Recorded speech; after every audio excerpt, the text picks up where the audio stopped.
Greetings, YouTube. I've reviewed other Outland Art products from the Mutant Epoch line. I've reviewed their Excavator monthly magazine, which is a wonderful old school RPG magazine, which is actually printed on paper. I've reviewed their core rulebook, the Mutant Epoch. I've reviewed the Mall of Doom, and now I am reviewing Pitford, Gateway to the Ruins, the Mutant Epoch tabletop adventure role-playing game created by William McAuslan. And if you want to take the magazine review as one cohesive publication, that would make Outland Arts 4 for 4, because Pitford is a solid product. So what is Pitford? Pitford is a town on the edge of a great ruin, which is the launching point for excavation teams that want to go in and explore it, and where they come home dragging their asses, if those that survive, to reap the benefits of all the riches they have acquired. It is described in the book as a tank in the desert. I think gun emplacement might be a better description, because it is a fully armed and armored town. Completely armored. I'm going to give you a picture of it here. There you go. It's actually roofed with metal and wood and plastic, mostly metal and plastic, to protect the townsfolk from the things that fly in the day and night, which are very dangerous in the Mutant Epoch game. And also, I think it would probably contribute to the gathering of rain, which would also be very useful when you're living in a desert-style environment. So, what do you get? Well, it's a pretty big book. This is not a small book. What do I got here for a page count? 100, just shy of 200 pages here. The back is full of maps, which are very useful for getting detailed images of the town and its surrounding areas. You have 3 levels of the town: the basement, the main street level, and then the rooftop.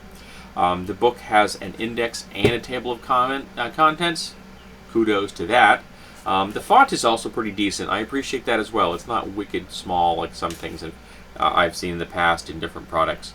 I guess my New England upbringing is showing itself when I say the word wicked. The book opens with an overview. Then we have the description of the town watch, which is important because they're essentially the grunt law and order people you're going to meet on a day-to-day basis.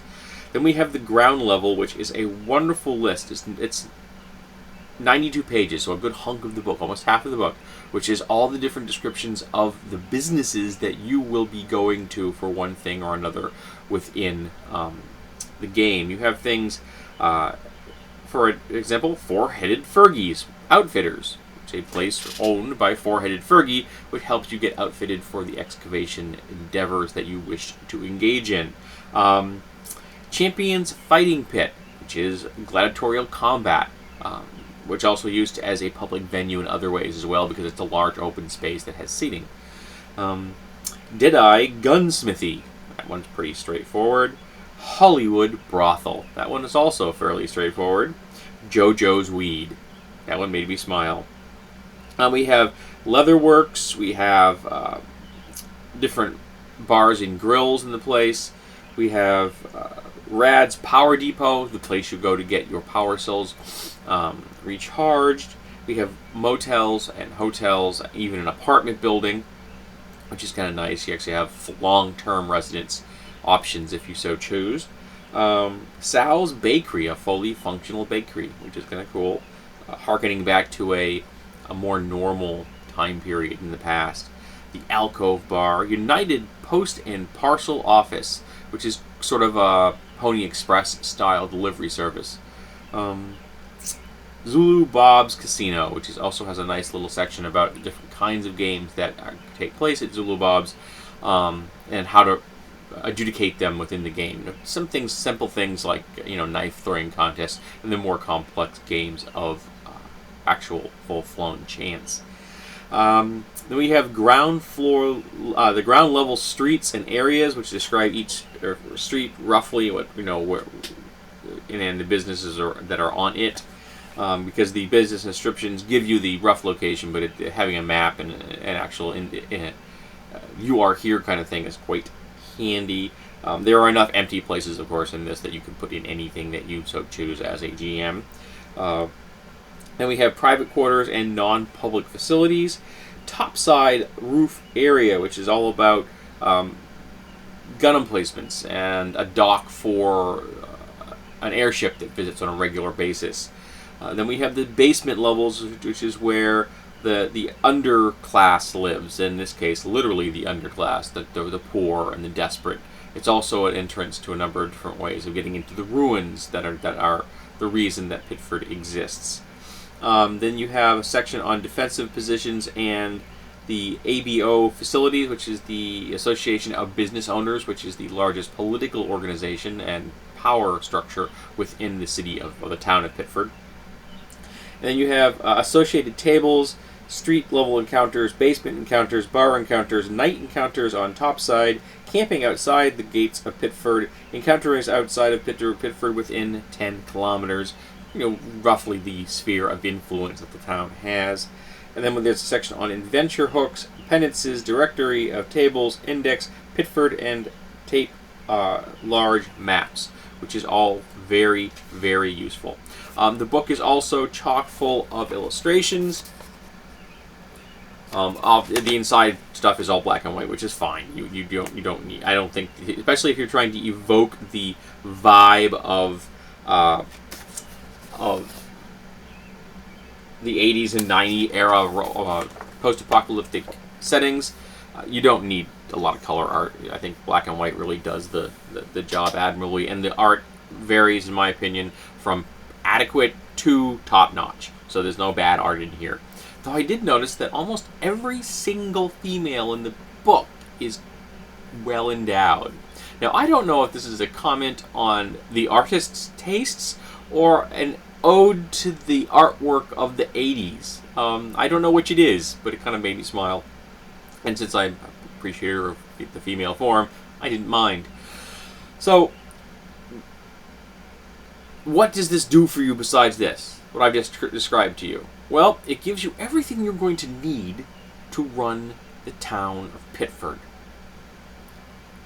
All the people, all the places, all the encounter tables. And there are encounter tables, not just the ones I described in the back of the book, but there are encounter tables within individual shop descriptions for items that you can find, for some of the overnight hotels and motels, encounters you can have. There's an extensive one for the gladiatorial combat, what kind of events are going on, that kind of a thing. And I gotta tell you, I think that the random charts in this book are the best part. I love random charts. I think they are cool. I think this book is designed for the Mutant Epoch game, and I think anyone who likes the post-apocalyptic genre needs to get a copy of the post-apocalyptic game. You do yourself the favor. It is very well done. It is a fun read. I'm telling you, I enjoyed reading a rule book simply because it had so many cool things, the mutations and the cyborg abilities and the different animal races. It was just a great read. I had a great time, and I think the mechanics have a lot to say for them. But this book is almost completely systemless. There's almost nothing in here that is 100% pinned to the Mutant Epoch game. So if you run any form of post-apocalyptic game, anything that's been available in the world that's been sold, anything that's free like the Mutant Future, or anything you've done homebrew, you can use this book. This book is not going to hold you back. Yes, there are going to be references to things that are unique to the Mutant Epoch world. But from the pictures and the descriptions, if they say Skullock, now you may not know what a Skullock is. You have no idea what a Skullock is, perchance. But they show you what a Skullock looks like. And from the descriptions, even without the picture, you will get an idea that a Skullock is a short, humanoid savage. And I'm sure you've got short humanoid savages in your world. So you just plug out the stats that might be needed for the Mutant Epoch, and you put in whatever it is that you have in your game. It's not going to slow you down. No competent GM I've ever met could not use this book in a heartbeat. You wouldn't even need to do much research. You can do this on the fly, folks. This is a top quality product. Now, I did have a few critiques of the game and of the product, I should say. And I actually went and wrote to the author about this and said I'm going to mention them. I was giving him the heads up that I did have a few critiques of his product. And he got back to me with some feedback in a few days, which I appreciated. Timely responses are always appreciated. And he made an explanation that for the universe he's created and for what his task at hand is, makes perfect sense. I'm not necessarily saying I would use some of these reasonings myself. I would run the game, run the product, but this is what I'm critiquing. The first was the water. In the game, they're bringing in all the water in caravans, and this is very important to the author, that these caravans are coming and going on a regular basis. This is important to the town rather, and important to the future adventure he wants to set in the areas surrounding Pitford. So I am not questioning the importance of these caravans. I just think that you could have kept the importance of these caravans just as high if you just brought in vital mechanical devices, technology, expertise, NPCs, and food. Food being the most important thing, because nothing is really grown in Pitford. Okay? It's an armored gun emplacement in the desert on the edge of a ruin. There isn't a lot of place for farms inside that. But he wants to use it for bringing water in, and that's his game. It's his product. I'm not going to argue with whether he wants to or not.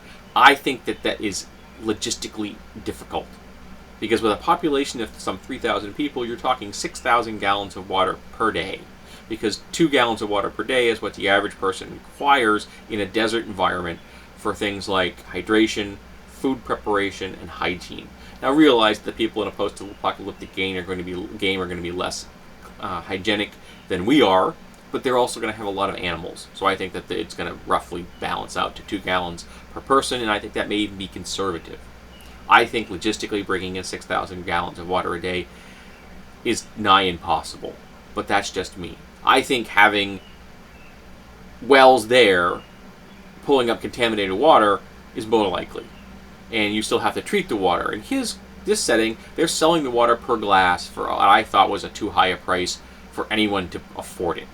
The people would be having to drink the contaminated water, the poor folks would, and I'm telling you, if you had to do that, you would find ways of making it clean. You would find ways of filtering it and processing it very quickly. You would discover this, so that you were not drinking contaminated water. Just off the top of my head, I know a number of different ways of doing that would help keep you safe. So I think that the water issue, to me, is a slight stumbling block. But again, that's my concern. Next was wages. He gives an example in here, for example, working at the tannery, which is a 12-hour-a-day job, gives you 2 silvers a day. And a beer can run you 3 to 5 silvers. So to me, he said, well, maybe their food is being thrown in or something, and I still think that is too low a pay level for them to survive within the city itself, the town itself, as you could say. It's not really a city.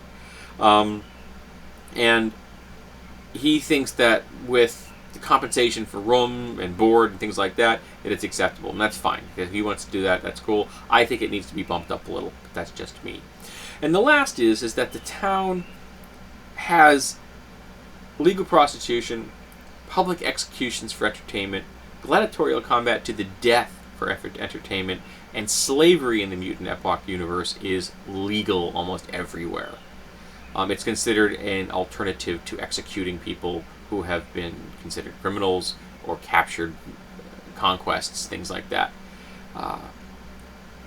And I'm opposed to slavery. I understand how it could fit into a post-apocalyptic setting. Now, having said this, there's a place in here, as I mentioned, JoJo's Weed, that sells marijuana and other soft drugs. But the townsfolk in Pitford have an issue with this. And in my opinion, if you're living in a world where slavery is real, weed does not even make the radar. In fact, you would probably be encouraging the use of weed because it would keep people mellow. The author's argument is that the townsfolk, at least the power structure, the associated business owners, don't like it because it undercuts their use of other recreational chemicals such as alcohol. I think that if you're going to use the argument that it's competition, yes, but it is a weed, folks. It is easy to process. This guy grows it hydroponically, but it's not difficult for you to probably find some out in the wild. is a weed. So I personally would not have that to be a concern at all in my game. JoJo's Weed would have a business without restraint. But that, again, is how I would do it. So, even with those minor critiques, and they are minor critiques, I think this is an awesome product. He's knocked it out of the park on this one, if you want to use a sports metaphor. I recommend it to anyone that is ever going to run a post-apocalyptic setting. You need to get your hands on Pitford. Not to mention, if you're interested in the Mutant Epoch game itself, this is going to be the central hub for a number of other adventures, which will be strung and linked to Pitford itself, which kind of makes sense. It's used as a launching point to the greater exploring of the area around it, which has groups of mutant supremacists and pure strain supremacists, and a number of other more neutral organizations, all trying to survive in this world in Southern California. So, again, it's a good product. It was fun. There's a lot of meat here to play with. A lot of good NPCs, and again, it's almost completely systemless. So you can use this in any game you want. So all of the mutant lovers of the world, go forth and get yourself a copy of Pitford.